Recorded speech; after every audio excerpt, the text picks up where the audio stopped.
get one of them out and get you in. I am not running because a political insider asked me to. I'm not running to make the political machine or their wealthy supporters happy. I'm running because I believe to my soul that most New Yorkers are fundamentally good, decent, and honest. And we deeply deserve a government that is good and decent and honest. Instead, if you look up in Albany, we have the worst government that money can buy. We got politicians who take home six-figure salaries at the same time that they stand idly by while our schools close, while our hospitals close, while our budget is a disaster, while more than 100,000 children in New York City live in poverty. We are not addressing these serious problems because our government doesn't work. I have spent my entire career fighting powerful systems to make government work.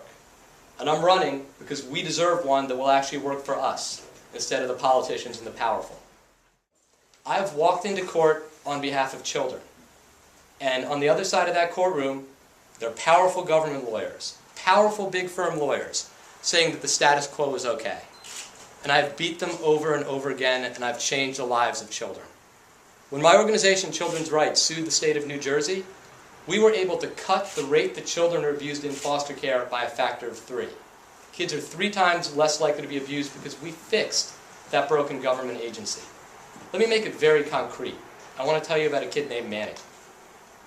When Manny was 9 years old, he was living in the basement of an abusive foster home. He was getting beaten. His foster parents weren't taking him to school. They didn't even speak the same language that he spoke. We sued New Jersey on behalf of Manny and thousands of other children like him. You know what the state said? They said, we're sorry. We did wrong by this kid. But the fact of the matter is he's 9 years old and he's nonverbal and he's emotionally scarred. He's probably going to live in an institution. He's never going to bond with anyone. He's never going to have a family. And he's never going to go to a regular high school. They asked us to accept the unacceptable, to give up on a child. We didn't do that. We stayed and we fought for Manny. I can't tell you how many motions I filed on his behalf. And let me tell you a couple of the proudest moments in my life. I was there on the day that Manny got adopted into a loving family. I was there the day that Manny graduated from high school. And actually, just 1 week ago today, Manny gave me a call to wish me happy birthday. A lot of you guys forgot to do that, but Manny did. Thank you. What I'm most proud of is Manny did it from college. You can make government work. Let me tell you 2 other stories about making government work. There was a blackout in Western Queens in 2006.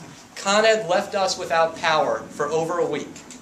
Con Ed then said, I'm sorry, it's not our fault. The politicians held press conferences and they went away. What did I do? I organized my neighbors into Western Queens Power for the People, and we sued Con Ed. And we won $63 million from the people, for the people of Queens. We got a written apology. If you live in my district, you got a $100 rebate check from Con Ed. And we proved once again that if you're organized and you're smart, you can make government work. One last story. Do you guys heard of George Honorato? Wow, I didn't think I'd get an applause. Our senator stood proudly in the way of marriage equality. And he looked me in the face and he said, the people of our district don't believe in marriage equality.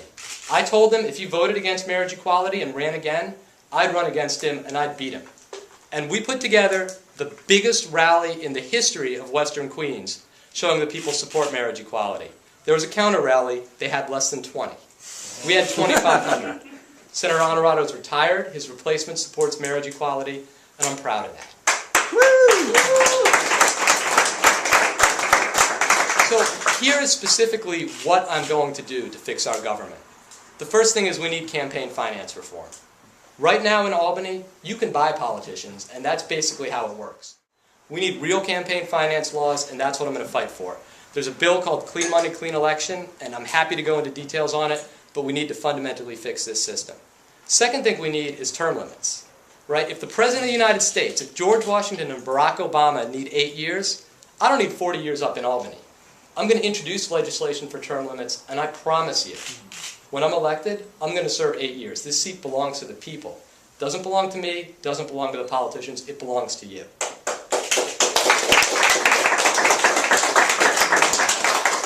The reason why it is so important that we fix this government is because we're in a crisis. We've got real problems that need to be fixed. Our budget deficit is through the roof. We are losing jobs right and left.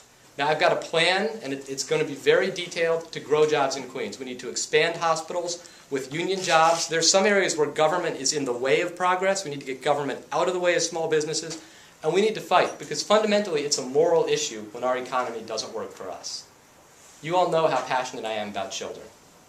The children in Western Queens deal with overcrowded schools.